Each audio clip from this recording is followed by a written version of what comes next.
திருவன் சரணம்.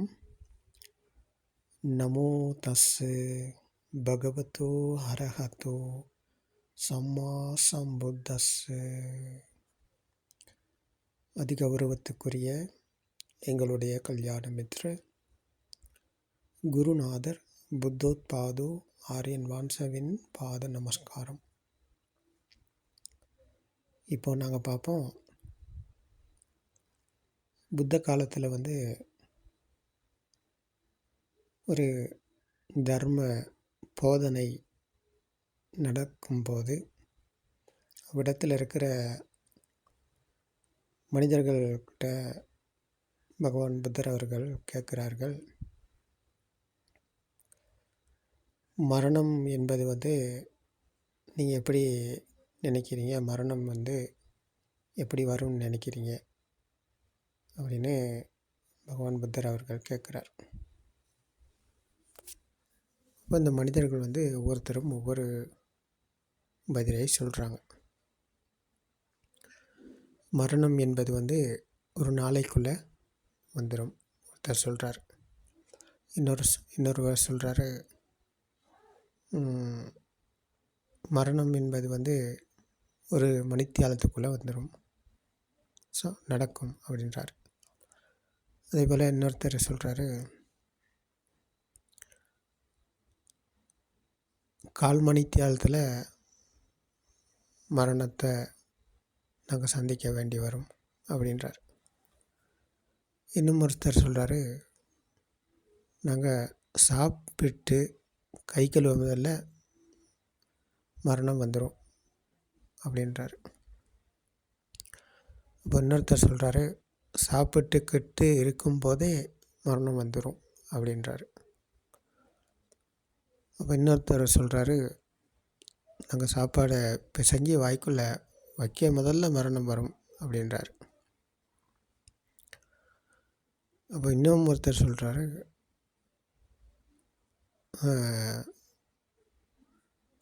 நாங்கள் நினைக்க முதல்ல மரணம் வந்துடும், அதாவது இந்த நொடிக்குள்ளே அடுத்த நொடியை பற்றி நாங்கள் சிந்திக்க முதல்ல மரணம் வரும் அப்படின்ற சொல்கிறார். இப்போ எல்லா பதிலையும் கேட்டு பகவான் புத்தர் அவர்கள் கூறுகிறார்கள், ஆமாம்,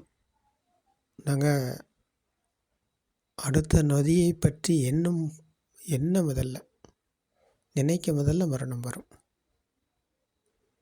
கண் இமைக்கும் நொடிக்குள்ளே மரணம் வரும், கை சுடக்கு போட முதல்ல மரணத்தை சந்திக்க வேண்டி வரும், அடுத்த செகண்டுக்குள்ளே மரணம் என்பது வரும் என்று பகவான் புத்தர் அவர்கள் போதிக்கிறார்கள். அப்போது இதைத்தான் இப்போ நாங்கள் இன்றைக்கி கொஞ்சம் விளக்கமாகவும் கொஞ்சம் தெளிவாகவும் பார்க்க போகிறோம். மரணம் என்பது ஒரு நொடிக்குள்ளே அடுத்த நொடியே, இந்த நொடியிலிருந்து அடுத்த நொடிக்கு போகும்போதில் மரணம் வரும், கண் மூடி கண் திறக்க முதல்ல மரணம் வரும் அப்படின்னு சொன்னால், எப்படி இந்த மரணம் வரும் அப்படின்னு பார்ப்போம் கொஞ்சம். மரணம் என்பது பகவான் புத்தர் அவர்கள் சொல்கிறாரு, இந்த உடலில் மூச்சு நிற்பது தான் மரணம் என்று பகவான் புத்தர் அவர்கள் எங்கேயுமே சொல்லலை. மரணம் என்பது மூச்சு நின்றதன் பிறகு வருவது அல்ல மரணம் என்பது.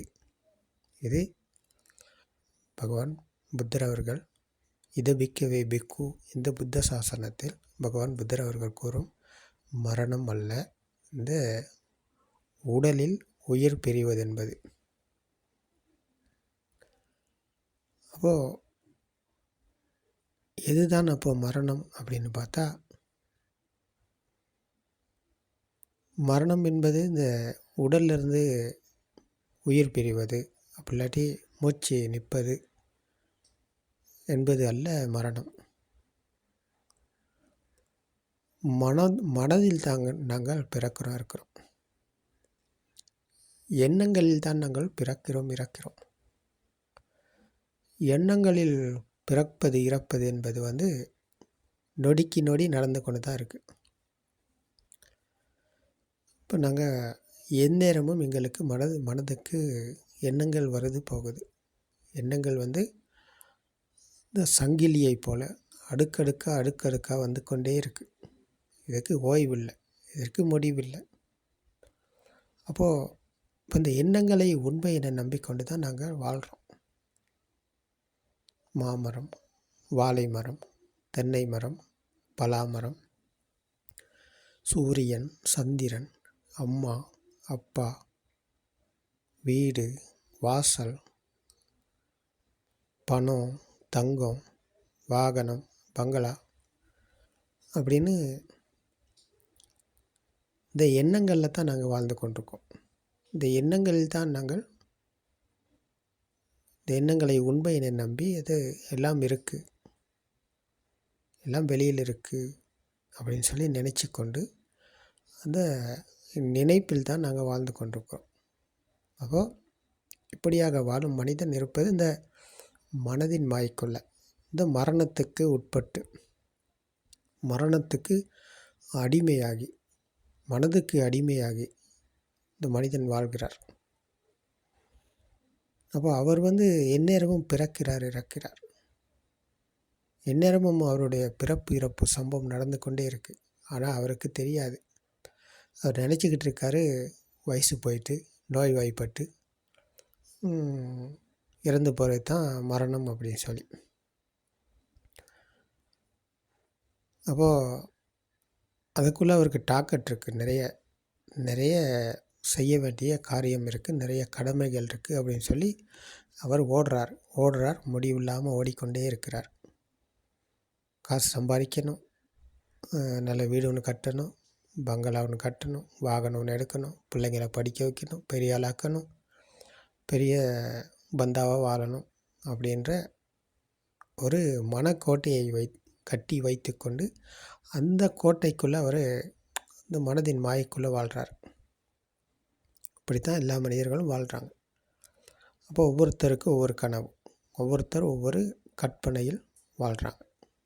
அப்போது இப்படியாக வாழும் மனிதன் இருப்பது அந்த மனதின் மாயைக்குள்ள, மனதுக்கு அடிமையாகி, எண்ணங்களுக்கு அடிமையாகி இந்த மரணத்துக்கு உட்பட்டு தான் இந்த மனிதர்கள் எல்லாரும் வாழ்ந்து கொண்டிருக்கிறாங்க. அப்போது அவங்களுக்கு தெரியாது இவர் எந்த நேரமும் பிறக்கிறார், இருக்கிறார் என்று அவருக்கு தெரியாது. அப்போ இதுதான் இந்த அறியாமையின் காரணமாக மனதின் மாயைக்காகப்பட்டு மனதிற்கு அடிமையாகி வாழ்ந்து கொண்டிருக்கிறார். அப்போது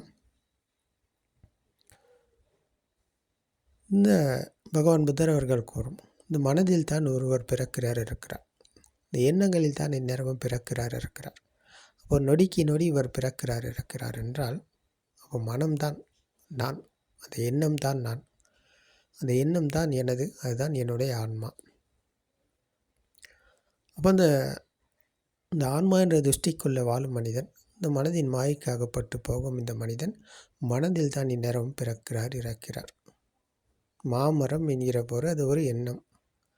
மாமரம் என்றால் அது ஒரு எண்ணம். அப்போ அது வந்து வெளியில் இருக்குது அப்படின்னு சொன்னால் அப்போ நாங்கள் அந்த மாமரம் உண்மையான நம்பிக்கொண்டிருக்கோம். அப்போது நாங்கள் அந்த மாமரம் உண்மையாக இருக்கிறது என்ற பிடியில் இருக்கிறனால நாங்கள் மரணத்துக்கு உள்ளாகி இருக்கிறோம். மரணம் என்ற பிடியில் நாங்கள் இருக்கிறோம். ஏனென்றால் அது உண்மையாக இருக்குது. மாமரம் என்பது உண்மை, அது வெளியில் இருக்குது அப்படின்னு நினச்சி கொண்டிருக்கோம். அப்போ நினைப்பில் வாழும் மனிதன் மனதின் மாயைக்குள்ளே தான் இருக்கிறார், கற்பனையில் இருக்கிறார். அப்போ அவர் இருப்பது இந்த மனதின் மாயைக்கு அடிமையாகின்னு சொன்னால் அப்போ அவருக்கு மரணம் என்பது நிச்சயமாக இருக்குது. அப்போ அவர் மரணப்பிடியில் இருக்கிறார். அப்போது அவருக்கு மரண பயம் என்பது வந்து எந்நேரமும் இருந்து கொண்டு தான் இருக்குது. பூனையை கண்டாலும் பயம், நாயை கண்டாலும் பயம், பாம்பை கண்டாலும் பயம், ஏதோ ஒரு சத்தம் கேட்டாலும் பயம், காற்று பலமாக வீசிட்டாலும் பயம், மழை அதிகமாக பெஞ்சிட்டாலும் பயம், எல்லாத்துக்குமே பயம். பக்கத்து வீட்டுக்காரருக்கும் பயம், கணவனுக்கு மனைவி பயம், மனைவிக்கு கணவன் பயம், குழந்தைங்களுக்கு தாய் தகப்பன் பயம், தாய் தகப்பனுக்கு குழந்தைங்க பயம் அப்படின்னு சொல்லி எல்லாம் இருக்கும் இடத்துல அவர் பயந்து வாழ்ந்து கொண்டிருக்கிறார். இதுதான் இதுக்கு என்ன காரணம் அப்படின்னு சொல்லி பார்த்தா இதுதான் மரண பயம். ஏன் மரணம் ஒன்று இருக்குது அப்படின்ற மரணத்தை நோக்கி போகும் மனிதன் எதை பார்த்தாலும் பயமாக இருக்குது. அவருக்கு எதை எதை விரும்புகிறாரோ அது கிடைச்சா மகிழ்ச்சி, அது கிடைக்கலன்னு சொன்னால் துன்பம். அப்போது இன்பம் துன்பம் என்பது அந்த கிடைப்பதும் கிடைக்காததிலும் இருக்கிறது. அப்போது இதில் இந்த மரண பயம் என்பது இப்படித்தான் இருக்குது. அப்போ தன்னை திட்டாங்கன்னா, தன்னை ஏசிட்டாங்கன்னா, தனக்கு தான் ஏதோ ஒரு பிழை செஞ்சிட்டா, ஏதோ ஒன்று செஞ்சு அவர் அதில் பயத்தில் தான் வாழ்ந்து கொண்டு இருக்கிறார். எங்கே பார்த்தாலும் பயத்தில் தான், பீத்தியில் தான் இருக்கிறாங்க எல்லோரும். இதுக்கு காரணம் தான் அந்த மரண பயம். ஏன்னா மரணம் என்பது அவர் பின்ன வந்து கொண்டே இருக்குது. மரணம் என்பது அவருடைய நிழல் போல் அவருடைய பின் தொடர்ந்து கொண்டே இருக்குது. அப்போது இதன் காரணமாக பயத்தில் வாழ்கிறார். இது மரண பயம் என்பது தான்.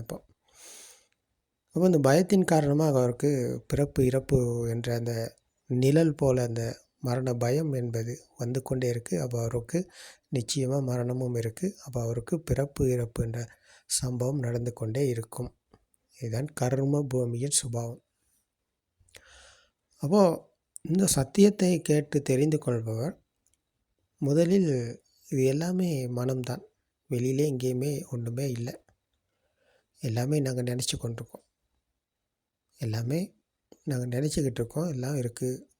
தாய் தாப்பா இருக்காங்க, வீடு வாசல் இருக்குது, காசு தங்கம் இருக்குது, வாகனம் இருக்குது, சொத்து சுகம் இருக்குது அப்படின்னு சொல்லி நினச்சி கொண்டிருக்காங்க. அப்போ இருக்கிறவங்க நினச்சி கொண்டிருக்காங்க எனக்கு எல்லாம் இருக்குதுன்னு சொல்லி. அப்போ இல்லாதவங்கெல்லாம் நினச்சி கொண்டிருக்காங்க எனக்கு எதுவுமே இல்லை, எனக்கு ஒழுங்கான வீடு ஒன்றும் இல்லை, எனக்கு எதுவுமே ஒழுங்காக சாப்பிட்றதுக்கு கூட இல்லை, பிள்ளைங்களை படிக்க வைக்கிறதுக்கு இல்லை, ஒழுங்கான தொழில் இல்லை, நல்ல வருமானம் இல்லை, ரொம்ப கஷ்டத்தில் இருக்கேன், ரொம்ப வேதனையில் இருக்கேன் அப்படின்னு சொல்லி அவர் அதை நினச்சி கொண்டிருக்கார். இருக்கிறவர் இருக்கிறத பற்றி நினச்சி கொண்டிருக்கார், இல்லாதவர் இல்லாததை பற்றி நினச்சி கொண்டிருக்கார். அவை ரெண்டுமே ஒன்று தான், ரெண்டுக்கும் வித்தியாசம் இல்லை. அப்போது இப்படியாக வாழும் மனிதன் இந்த மனதின் மாய்க்குள் தான் இருக்கிறார். அப்போ எல்லாமே இருக்குது, அப்போ இருக்குது இல்லை என்ற இரண்டு பக்கமும் இங்கே இருக்குது. இல்லை என்ற பக்கமும் இருக்குது, இருக்குது என்ற பக்கமும் இருக்குது. அப்போது இந்த பக்கங்கள் இரண்டுக்கும் மத்தியில் நடுவில் மாட்டிக்கொண்டு தவிக்கும் இந்த மனிதன் மனதின் மாய்க்குள்ளே தான் தவித்து கொண்டிருக்கிறார், துன்பத்துக்குள் மூழ்கி இருக்கிறார். அப்போது இந்த சத்திய தர்மம் பற்றி கேட்டு தெரிந்து கொள்பவர், புத்தோத்பாத போதனைகளை கேட்டு தெரிந்து கொள்பவர், அவருக்கு என்ன தெரிஞ்சு கொள்கிறாருன்னு பார்த்தா எங்கேயுமே எதுவுமே கிடையாது, நாங்கள் எல்லாமே நினச்சி கொண்டு தான் இருக்கோம், நினச்சிக்கிட்டு இருக்கோம், எல்லாம் இருக்குது, எதுவுமே இல்லை அப்படின்னு சொல்லி நாங்கள் நினச்சி கொண்டிருக்கோம். அப்போது அப்படி ஒன்று எங்கேயுமே இல்லை, நாங்கள் எல்லாமே நினைப்பில் தான் வாழ்கிறோம், மனசில் தான் எல்லாமே இருக்குது, வெளியில் எங்கேயுமே ஒன்றுமே கிடையாது, எல்லாமே மனசில் தான் இருக்குது அப்படின்றத அவர் புரிஞ்சு கொள்கிறாரு. இந்த சத்திய தர்மத்தை கேட்டதன் பிறகு கேட்டு இதன் நடைமுறையில் விமர்சித்து ஆராய்ந்து பார்க்கும்போது அவருக்கு அதை புரிஞ்சு கொள்ள முடியுது, எங்கேயுமே இல்லை, எல்லாம் மனசில் தான் இருக்குது அப்படின்றது. அப்போது இவர் தான் அந்த ஆன்மா என்ற துஷ்டியில் வீழ்கிறார். வெளியில் எதுவுமே இல்லை, ஒன்றும் இல்லை, எல்லாம் எண்ணம், எல்லாமே மனம். அப்போது இந்த சத்தியத்தை புரிந்து கொள்வார், வெளியிலிருந்து மீள்கிறார். மாமரம் என்பது ஒரு எண்ணம் தான். அப்போது வாழை மரம் என்பது ஒரு எண்ணம், அம்மா என்றால் ஒரு எண்ணம், அப்பா என்றால் ஒரு எண்ணம், வீடு என்றால் ஒரு எண்ணம், வாசல் என்றால் ஒரு எண்ணம், கதவு என்றால் ஒரு எண்ணம், ஜன்னல் என்றால் ஒரு எண்ணம். அப்போ இவை எல்லாமே எண்ணங்கள். எண்ணங்கள் என்பது வெளியில் எங்கேயுமே இல்லை, எல்லாம் மனசில் தான் இருக்குது. எண்ணங்கள் எல்லாமே மனசில் தான் இருக்குது, அது வெளியில் எங்கேயுமே இல்லை என்ற சத்தியத்தை அவர் புரிந்து கொள்கிறார். அந்த சத்தியத்தை அவர் கையாண்டு நடைமுறையில் கையாண்டு பார்க்கும்போது அவரால் அதை உணர முடியுது, எங்கேயுமே வெளியில் எங்கேயுமே இல்லை, எல்லாமே நினைக்கிறோம் அப்படின்னு அவர் சத்தியத்தை உணர்றார்.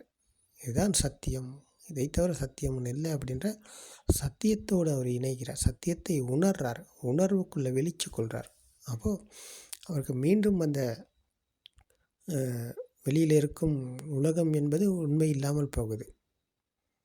அப்போது உண்மை இல்லாமல் போகுதுன்னு சொன்னால் கண்களுக்கு வழக்கம் போல் தெரிஞ்சாலும், காதுக்கு வழக்கம் போல் கேட்டாலும், மூக்கு நாக்கு உடல் என்ற இந்த சென்சர்கள் வழக்கம் போல் இயங்கினாலும் அதற்குள் உருவானது வெளியில் இல்லை, எல்லாமே எண்ணங்கள் என்ற சத்தியத்தை தான் அவர் புரிந்து உணர்கிறார். அப்போது அது வெளியில் இல்லைன்னு சொன்னால் அதுக்குள்ளே அந்த வேல்யூ இல்லாமல் போகுது, மதிப்பு இல்லாமல் போகுது.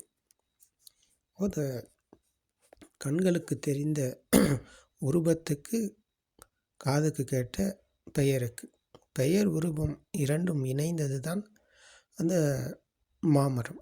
மாமரம் என்பது வெளியில் இல்லை, ஒரு எண்ணம் என்ற சத்தியத்தை அவர் உணர்ந்ததன் பிறகு அவருக்கு அது வெளியில் இல்லை என்ற சத்தியத்தை கையாள்றார். அவர் கையாண்டதன் பிறகு அவருக்கு அதன் மீது உள்ள அந்த மதிப்பு தான் இல்லாமல் போகுது, பெருமதி இல்லாமல் போகுது. மாமரத்தின் உள்ள பெருமதி இல்லை, மதிப்பு இல்லை. அப்போ சாதாரணமான ஒரு ஒரு வர்ணம் மட்டும்தான், சத்தம் மட்டும்தான். சத்தம் வர்ணமும் கலந்த ஒரு எண்ணம் மட்டும்தான். அப்போது அது வெளியில் இல்லை, உண்மையிலேயுமே இது மனசில் தான் இருக்குன்ற உண்மையை தான் அவர் உணர்றார். அந்த உண்மையை உணர்ந்து அந்த உணர்வுக்குள் இறங்கிக் கொள்கிறார். அப்போது இந்த உணர்வை கையாள்பவர் தான், அந்த உணர்வுக்குள் விழித்து கொள்பவர் தான் சத்திய ஞானம் அடைகிறார். சத்திய ஞானத்தின் வழியாகத்தான் கிருத்திய ஞானம் என்பது நடக்குது. அதாவது மனமுருவான விதம் பற்றி தெரிந்து புரிந்து உணர்ந்தவர் தான் அந்த சத்திய ஞானம் அடைகிறார். மாமரம் என்பது ஒரு எண்ணம் என்ற சத்தியத்தை அவர் தான் கையாள்றார், நடைமுறையில் உணர்கிறார். அப்போது அவருக்குத்தான் இந்த மனதில் மேலும் வழி நடக்குது, கிருத்திய ஞானம். சத்திய ஞானம் அடைந்தவருக்கு கிருத்திய ஞானம் நடக்குது, மனதில் மேலும் வழி. அப்போது எல்லாமே எண்ணங்கள் தான். அப்போ எதை பார்த்தாலும், எதை கேட்டாலும், எதை உணர்ந்தாலும், மூக்கால் எந்த வாசனையாக இருந்தாலும், எந்த துர்நாற்றமாக இருந்தாலும் அது ஒரு எண்ணம் தான். இது மல்லிகை, இது ரோஜா, இது தாமரை அப்படின்றதெல்லாம் வெளியில் எங்கேயுமே இல்லை. அவருடைய வெளியில் இல்லை அந்த கதை நடக்குது. எல்லாமே மனசில் தான் அவருடைய கதை ஓடிக்கொண்டு இருக்கிறது. வெளி உலகத்தில் அல்ல அப்போ அவர் இருக்கிறார். ஒரு மனோ உலகத்தில் தான் அப்போ இருக்கிறார். அப்போ இதுதான் மனதை புரிந்து கொண்டவரின் சுபாவம். வெளியில் இல்லை, எல்லாம் மனசில் தான் அப்படின்ற போது அப்போ இவர் பார்ப்பது அந்த மனதைத்தான் பார்க்குறார், கேட்பது மனதை பற்றி தான் அவருக்கு கேட்குது. அப்போ உணர்ந்தாலும், வாசனையாக இருந்தாலும் சரி, சுவையாக இருந்தாலும் சரி, உஷ்ணமாக உடலுக்கு உணரும், உஷ்ணமாக இருக்கலாம், குளிராக இருக்கலாம், இறுக்கமான பாரமான மென்மையான எந்த ஒரு ஸ்பரிசமாக இருந்தாலும் அவர் எல்லாத்தையும் கையாள்போம். சத்தியத்தை கையாள்பவருக்கு எல்லாமே எண்ணங்கள் தான் அப்படின்றது தான் அவர் உணர்றாரு. ஏன்னா எதுவுமே எங்கேயுமே இல்லை, எல்லாமே மனசில் தான் இருக்குது. மனசில் இருக்கும் எல்லாமே எண்ணங்கள் தான். அப்போது எண்ணங்கள் தான் எல்லாமே நடந்து கொண்டிருக்கு என்பதைத்தான் அவர் உணர்றார். அப்போது இவருக்குத்தான் அந்த மனதில் மேலும் வழி என்பது நடக்குது, கிருத்திய ஞானம். அப்போது எல்லா நேரங்களிலும் பார்க்கும்போது கண்களுக்கு தெரிவது வெளியில் இல்லாட்டியும் அது மனசில் இருக்குது. அப்போ அது ஒரு எண்ணம் தான். அப்போ கண்களுக்கு தெரிந்த வர்ணத்துக்கு நாங்கள் பெயரை கொடுத்து வச்சோம், அது மாமரம்னு. மாமரம் வெளியில் இல்லாட்டி மனசில் இருக்குது, மனதில் இருக்குது.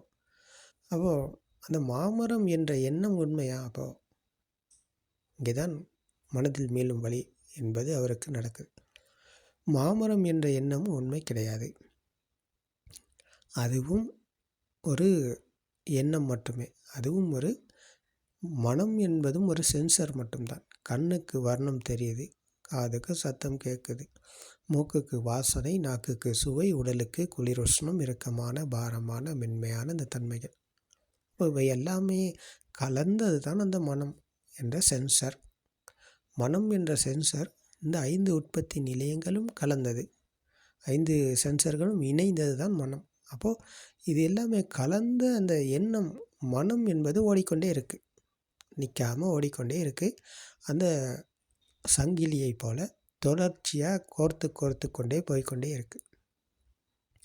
அப்போது இதில் உண்மை எந்த எண்ணத்தில் உண்மை இருக்குதுன்னு அவர் விமர்சித்து பார்த்தா எந்த ஒரு எண்ணமுமே இங்கே நிரந்தரமானது கிடையாது. எந்த ஒரு எண்ணமுமே நிற்கும் எண்ணம் கிடையாது. இது நிரந்தரம், இது உண்மை, இது நிற்குது, இதுதான் உண்மை அப்படின்னு சொல்லி எந்த ஒரு எண்ணத்தையும் நாங்கள் சொல்ல முடியாது. ஏன்னா அது வேகத்தின் காரணமாக சுழன்று கொண்டே இருக்குது. அந்த ஒரு பந்தை நாங்கள் கம்பியால் கட்டி அதை பற்ற வச்சு நாங்கள் சுற்றினா அது ஒரு வட்ட வடிவத்தை காட்டும். பந்தத்தை கட்டி சுழற்றினா ஒரு வட்ட வடிவத்தை காட்டும். அப்போது பார்ப்பவர் சொல்வார், இந்த வட்ட வடிவம் ஒன்று இருக்குது அப்படின்னு சொல்லி. வட்ட வடிவம் ஒன்று தெரியுது, வட்ட வடிவம் ஒன்று இருக்குது அப்படின்னு சொல்லி சொல்கிறோம் நாங்கள் இன்றைக்கி. ஆனால் அது உண்மையிலேயுமே அப்படி ஒன்றும் கிடையாது, அப்படி ஒன்றும் இல்லை. அந்த பந்தத்தை பற்ற வச்சு அதை சுற்றின வேகத்தின் காரணமாக உருவான ஒரு வட்ட வடிவம் தான் தெரியுதே ஒழிய அது எங்கேயும் இருப்பது கிடையாது. அப்போ அது எப்படி உருவானிச்சு பார்த்தா அது வேகத்தின் காரணமாக உருவானிச்சு. அப்போ இதே போலத்தான் இந்த வேகத்தின் காரணமாக தான் இந்த மனம் என்ற சென்சர் வேகமாக சுழன்று கொண்டே இருக்குது, வேகமாக ஓடிக்கொண்டே இருக்குது, வேகமாக நிற்காமல் போய்கொண்டே இருக்குது, ஓடிக்கொண்டே இருக்குது. அதனால் நாங்கள் எல்லாமே நினச்சிக்கிட்ருக்கோம் எல்லாமே இருக்குது அப்படின்னு சொல்லி. மனதுக்கு வரும் எண்ணங்கள் எல்லாமே உண்மையை நாங்கள் நினச்சி கொண்டிருக்கோம்.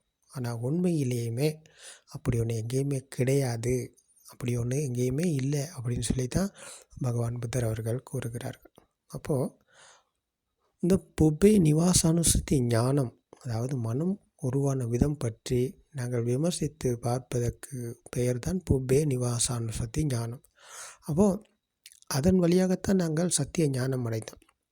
சத்திய ஞானம் அடைந்தவருக்கு தான் குருத்திய ஞானம் என்பது, மனதில் மேலும் வழி என்பது நடக்குது. அப்போது இதுதான் கிருத்தக் ஞானம், கிருத்திய ஞானம். அப்போ கிருத்திய ஞானம் உள்ளவருக்கு தான் கிருத்தக் ஞானம், அதாவது மனதில் மீண்டும் மீண்டும் போவருக்கு தான் அந்த மீண்டும் மீண்டும் போகும் சுபாவம், அதாவது இந்த ஞானத்துக்கு தான் அகப்படும், அந்த கிருத்தக் ஞானத்துக்கு. அப்போ இந்த நொடியில் வரும் எண்ணத்தில், இப்போ இந்த நொடியை நாங்கள் கண்ணை திறந்து பார்த்தா தெரிவது என்ன? ஜன்னல் தெரியுதுன்னு சொல்லுவோமே. இப்போ ஜன்னல் என்பது ஒரு எண்ணம். அப்போ அது உண்மையா? இல்லை, அப்படி ஒன்றும் இல்லை. அது ஒரு எண்ணம் தான். அப்போது நாங்கள் அதை விட்டுட்டு இப்போ காதுக்கு ஒரு சத்தம் கேட்குது, காகம் சத்தம் போடுது, காகத்தின் குரல் கேட்குது அப்படின்னு சொல்லுவோம். காகம் காக்கான்னு கத்துது. அப்போ நாங்கள் ஜன்னல் என்ற அந்த கண்களுக்கு தெரிந்ததை விட்டுட்டு அந்த சத்தத்தையும் கேட்டு பார்த்தா அப்போ காகம் என்பது ஒரு எண்ணம் தான். அப்போ காகம் காக்கான்னு கத்துதுன்னு சொன்னால் அது ஒரு சத்தம் மட்டும்தான், காதுக்கு கேட்டது ஒரு சத்தம். ஆனால் அதுக்கு நாங்கள் பேரையும் போட்டோம், இது காகம், இது கத்துது அப்படின்னு சொல்லி. அது உண்மையான, அப்போ அதுவும் ஒரு எண்ணம் தான். காகம் கத்துக்கிறதுன்னு சொன்னால் அது ஒரு எண்ணம் தான். அப்போது அதையும் விட்டுட்டு இங்கிட்டு நாங்கள் இப்போ சமைச்சு கொண்டிருக்காங்க வீட்டில், சமையல் வேலை நடந்து கொண்டிருக்கு, வாசம் வருது. வாசனை நாங்கள் வாசனையில் இது கருவாடு பொரிக்கிறாங்க அப்படின்னு சொல்லி சொன்னால் அதுவும் ஒரு எண்ணம் தான். அதுவும் ஒரு எண்ணம் தானே.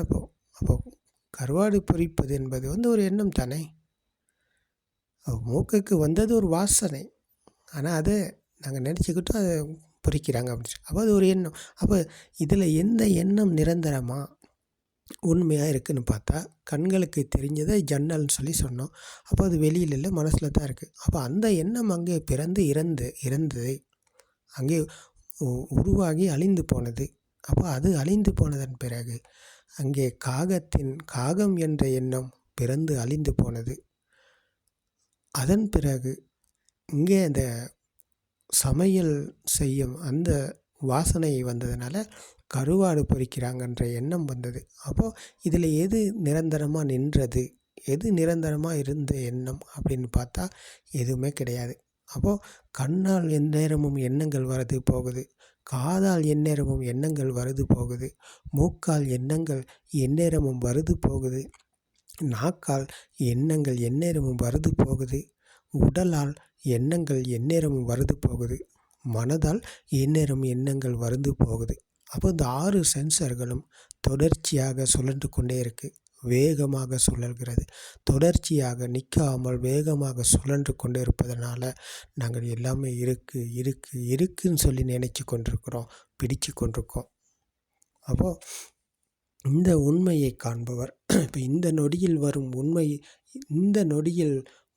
எண்ணத்திலும் உண்மை இல்லை, இந்த நொடியில் வரும் எண்ணத்திலும் உண்மை இல்லை என்ற சத்தியத்தை புரிந்து உணர்பவர் இப்போ இந்த நொடியில் அவர் அந்த மரணத்தை வெல்கிறார். நொடியில் தான் நாங்கள் மரணத்தை தழுவி கொண்டிருக்கிறோம். இப்போ நொடியில் வரும் எண்ணத்தை உண்மை என நம்பிக்கொண்டிருப்பவர் அந்த மரணத்தில் தான் வாழ்கிறார், மரணத்துக்கு உள்ளாகி இருக்கிறார். இந்த நொடியில் வரும் எண்ணத்திலும் உண்மை இல்லை என்றால், மாமரம் என்ற எண்ணம் உண்மை இல்லை என்றால், அது கண்ணும் காதும் இணைந்த ஒரு எண்ணம். அப்போ எண்ணம் என்பது நிரந்தரம் இல்லை, அது உண்மை இல்லை. அது எங்கேயும் நாங்கள் பிடிச்சு பார்க்க முடியாது. எண்ணத்தை எங்களால் பிடிச்சு பார்க்க முடியுமா? முடியாது. எண்ணத்தை எங்களால் காண முடியுமா? முடியாது. எண்ணத்தை எங்களால் ஸ்பரிசிக்க முடியுமா? முடியாது. அப்போ எண்ணம் என்பது ஒரு வேகம். அதை பிடிச்சு பார்க்கவோ தொட்டு பார்க்கவோ எடுத்து பார்க்கவோ முடியாது. அப்போ அது ஒரு வேகத்தின் காரணமாக எங்களால் பிடிக்க முடியாத அளவுக்கு ஓடிக்கொண்டே இருக்குது. அப்போது இது ரொம்ப காம்பீரமான ஒரு விடயம், ஆழமான ஒரு விடயம். அப்போ இதை பிடிச்சு பார்க்க முடியாதனால் அது வேகத்தின் காரணமாக சுழன்று கொண்டே இருக்குது. அப்போ இது எங்களால் பிடிக்க முடியாமல் போய்கொண்டே இருக்குது. அப்போ இந்த பிடியில் நாங்கள் அகப்பட்டிருக்கிறோம். அப்போ இந்த நொடியில் வரும் எண்ணத்தில் நாங்கள் சத்தியத்தை கண்டால், அப்போ இந்த 5000 மாமரத்தில் 5000 இலைகள் இருந்தாலும் ஒரு இலையை எடுத்து நாங்கள் நன்றாக விமர்சித்து பரிசீலனை செய்து பார்த்தா அப்போ அந்த 5000 இலைகளையும் பார்த்ததற்கு சமமாகும் என்று ஒரு உதாரணத்தை கூறுகிறார்கள் எங்களுடைய குருநாதர் அவர்கள். அப்போது இதே போல் இந்த நொடியில் வரும் எண்ணத்தில் நாங்கள் சத்தியத்தை கண்டால், அப்போ அந்த எல்லா எண்ணங்களிலும் சத்தியத்தை கண்டதற்கு சமமான இந்த நொடியில் நாங்கள் சத்தியத்தை கண்டால் ஆகும். அதாவது மாமரம் என்ற எண்ணம் மனதிலும் இல்லை, அது ஒரு வேகத்தின் காரணமாக இது சுழன்று கொண்டு இருப்பதன் காரணமாக, வேகத்தின் காரணமாக இது சுழன்று கொண்டே இருக்குது. அப்போ இது ஒரு சென்சர் மட்டுமே. மனம் என்பது ஒரு சென்சர் மட்டுமே, ஒரு உற்பத்தி நிலையம் மட்டுமே. அது எண்ணங்களை எந்நேரமும் சேமித்து கொண்டே போய்கொண்டிருக்கு, அது விடைவிடாமல் போய்கொண்டே இருக்குது. அப்போ இதிலும் உண்மை இல்லை, இந்த எண்ணத்திலும் உண்மை இல்லை என்ற சத்தியத்தை அவர் புரிஞ்சி அவர் உணர்வாராக இருந்தால், இந்த நொடியில் வரும் எண்ணத்திலும் சத்தியம் இல்லை, உண்மை இல்லை, அது மாயை, கற்பனை என்ற சத்தியத்தை அவர் உணர்வாக இருந்தால், அப்போ அது அவருடைய அந்த ஞானத்துக்கு அகப்படும். அதிலும் உண்மை இல்லை என்ற உணர்வை அவர் உணர்கிறார் என்றால், அந்த உணர்வுக்கு பெயர் தான் கிருத்தக் ஞானம். மனதில் மீண்ட சுபாவம் அகப்படுவது அந்த கிருத்தக் ஞானத்துக்கு. சத்திய ஞானம் உள்ளவர் கிருத்திய ஞானம் அடைகிறார், மனதில் மீளும் வழியில் செல்கிறார். மனதில் மீளும் வழியில் சென்று இந்த வழி அன்றாட வாழ்க்கையில் இவர் நடைமுறையில் இந்த சத்தியத்தை கையாண்டு மீண்டு போகும்போது அந்த கிருத்தக் ஞானத்துக்குத்தான் இது எல்லாமே அகப்படுது, மீண்டு போகும் சுபாவம். அப்போ மனதுக்குள்ள வேல்யூவும் இல்லாமல் போகுது. மனதுக்குள்ள எண்ணங்களில் வாழ்ந்து கொண்டிருந்தார். அப்போ அதுக்குள்ள பெருமதியும் இல்லாமல் போகுது, அதுக்கு மதிப்பும் இல்லை. அப்போ பெருமதியும் மதிப்பும் இல்லாட்டி அப்போ ஈகோ அழிந்து போகுது. அப்போ இங்கே அந்த ஈகோ அழிவதற்கு பெயர் தான் இந்த ராக தேச மோக என்கிற ஆசை, கோபம், மாயை அழிந்து போகும் சுபாவம். அப்போ அது குறைஞ்சி போகுது, கரைந்து போகுது. ஆசைப்படுவதற்கோ கோபப்படுவதற்கோ எதுவுமே இங்கே ஒன்றுமே கிடையாது, எல்லாமே எண்ணங்கள். அப்போ எண்ணங்களிலும் உண்மை இல்லை என்றால் அந்த உணர்வுக்குள் அவர் விழித்து கொள்ளும்போது அந்த உணர்வான அந்த கிருத்தக் ஞானத்துக்கு இது எல்லாமே அகப்படுது. அது அகப்படுவதன் அந்த ஞானத்துக்கு அகப்படும் போது அவரிடமிருந்த ஈகோ தான் அழிந்து போகுது. அந்த ஞானம் இன்னும் அதிகமாகும் போது ஞானம் இன்னும் இன்னும் பிரகாசம் அளிக்கும் போது அவரிடம் இருந்த அந்த ஈகோ அழிந்து போகுது, அந்த தீ அழிந்து போகுது, தீயில் வெந்து கொண்டிருந்த அந்த வேதனை அழிந்து போகுது, துன்பம் இங்கே அந்த துன்பத்திலிருந்து அவர் மீள்கிறார். அப்போ இதற்கு பெயர் தான் மரணத்திலிருந்து விடுதலை அடையும் சுபாவம் என்று பகவான் புத்தர் அவர்கள் கூறுகிறார்கள். அப்போது இந்த நொடியில் வரும் எண்ணத்திலும் நாங்கள் உண்மையை கண்டால், சத்தியத்தை கண்டால் மரணத்தை வெல்ல முடியும் என்று பகவான் புத்தர் அவர்கள் தெளிவாக கூறுகிறார்கள். அப்போது நாங்கள் இந்த நொடியில் தான் வாழ்ந்து கொண்டிருக்கோம். இந்த நொடியில் எந்த எண்ணம் வருதோ அந்த எண்ணத்தில் தான் நாங்கள் வாழ்கிறோம். அப்போ அந்த எண்ணத்திலும் உண்மை இல்லைன்னு சொன்னால் வாழும் ஒருவர் எங்கே இருக்காரா? இல்லை, வாழும் ஒருவர் இல்லை. அப்போது இதுதான் புத்த சுபாவம். மனதை வென்ற சுபாவம், மரணத்தை வென்ற சுபாவம், இதுதான் புத்த சுபாவம். அப்போது இந்த சத்திய தர்மம் இன்றைக்கு உங்களுக்கு கேட்குதுன்னு சொன்னால் ஆச்சரியம், அற்புதம், மகா காம்பீரம். அப்போது இது எங்களுடைய குருநாதர் அவர்கள், புத்தோத்பாத ஆரியன் மாஸ் அவர்கள் எங்களுக்கு வழிகாட்டியாக இருந்த சத்தியத்தை எங்களுக்கும் இதை புரிந்து உணர்ந்து பிரத்யக்ஷம் அடைவதற்கு வழிதுணையாக இருக்கிறார். அப்போ நீங்களும் இதை பின்பற்றி கையாண்டு பாருங்கள். அன்றாட வாழ்க்கையில் நடைமுறையில் கையாண்டு பாருங்கள். இது உங்களுக்கும் இதை புரிந்து உணர்ந்து பிரத்யக்ஷம் அடைய முடியும். அப்போ நீங்கள் மரணத்தை வெல்வீங்க, துன்பத்திலிருந்து மீள்வீங்க, விமோச்சனம் அடைந்து விடுதலை அடைந்து மகா சாந்தமான இனிமையான சுவையோடு உங்களுடைய இனிமையான மகிழ்ச்சியோடு வாழ முடியும். இந்த இதுதான் புத்த சுபாவம். புத்த சுபாவத்துக்குள் ஏதும் இல்லை, ஒன்றும் இல்லை. எல்லாம் இருப்பவர், எல்லாம் இருக்குது, எல்லாம் இருக்கிறார்கள் என்ற திருஷ்டியில் இருக்கும் மனிதனுக்கு மரணம் இருக்கிறது. அவை ஏதும் இல்லை, ஒன்றும் இல்லை, எல்லாமே எண்ணங்கள். அவை எண்ணங்களிலும் உண்மை இல்லை என்ற சத்தியத்தை புரிந்து உணர்ந்து பிரத்யக்ஷம் அடையும் போது அவர் புத்த சுபாவம் அடைகிறார். அப்போ அவர் மரணத்தை வெல்கிறார். அப்போ இதுதான் ஆச்சரியம், அற்புதம், காம்பீரம். அப்போது உங்களுக்கும் இந்த புத்தோத்பாத போதனைகளில் இந்த சத்திய தர்மம் விவரிக்கப்படுகிறது என்றால் அது உங்களுடைய பாக்கியம். நீங்கள் இதை கேட்குறீங்கன்னா அது உங்களுடைய பாக்கியம். அப்போது இதை கேட்டுட்டு விட்டுட்டு போவாங்க. கேட்டு விமர்சித்து பாருங்கள், ஆராய்ந்து அலசி பாருங்கள். உங்களாலும் இதை பிடிக்க முடியும். சத்தியத்தோடு இணைந்து சத்தியத்தை உங்களாலும் புரிந்து உணர முடியும். அப்போது திருவன் சரணம்.